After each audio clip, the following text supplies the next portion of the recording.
Beginners నుంచి bachelors వరకు ఎవరైనా సరే ప్రిపేర్ చేసుకునే విధంగా లంచ్ బాక్స్ రెసిపీని చూపించబోతున్నాను. ముందుగా కుక్కర్లోకి ఒక 2 స్పూన్ల వరకు ఆయిల్ వేసుకోవాలి. ఆయిల్ వేడైన తర్వాత జీలకర్ర, ఆవాలు, సన్నగా తరుక్కున్న ఆనియన్ ముక్కల్ని కూడా వేసేసుకొని మంచిగా ఫ్రై చేసుకోవాలి. ఆనియన్ ఫ్రై అయిపోయిన తర్వాత ఒక చిన్న సైజ్ టమాటోని తీసుకుంటున్నాను. రెడ్గా ఉన్న టమాటోని తీసుకొని సన్నగా ముక్కల్లాగా కట్ చేసేసుకొని లైట్గా టమాటో కూడా ఫ్రై అయిపోయిన తర్వాత ఇందులోకి 1/2 టేబుల్ స్పూన్ వరకు పసుపు, 1/2 టేబుల్ స్పూన్ వరకు మసాలా కారాన్ని వేస్తున్నాను.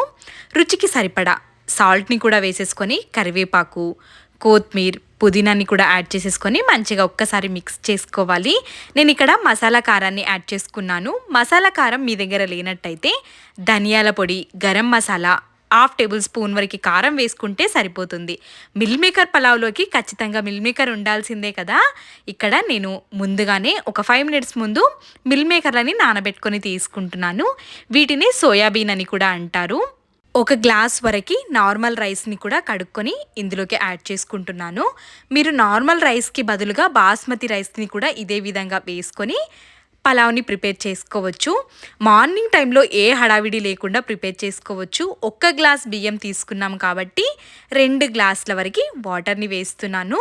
హెల్తీగా ఉండే రెసిపీయే కాబట్టి కొంచెం స్పైసీ తక్కువగా వేస్తే పిల్లలకి కూడా లంచ్ బాక్స్ లాగా చేసి ఇవ్వచ్చు. కుక్కర్ మూత పెట్టేసి ఒక 3 విజిల్లు రానిచ్చామంటే పర్ఫెక్ట్గా లంచ్ బాక్స్ రెసిపీ రెడీ అయిపోతుంది. 5 to 10 మినిట్స్లోనే మనం ఈ రెసిపీని ప్రిపేర్ చేసుకోవచ్చు. ఎక్కువ టైం కూడా పట్టదు. చల్లారిన తర్వాత కుక్కర్ మూతని ఓపెన్ చేసి చూసామంటే చాలా పొడి పొడిలాడుతూ పర్ఫెక్ట్గా వస్తుంది. ఈ రెసిపీ తప్పకుండా ట్రై చేయండి. మీకు హెల్ప్ అవుతుంది అనుకుంటున్నాను.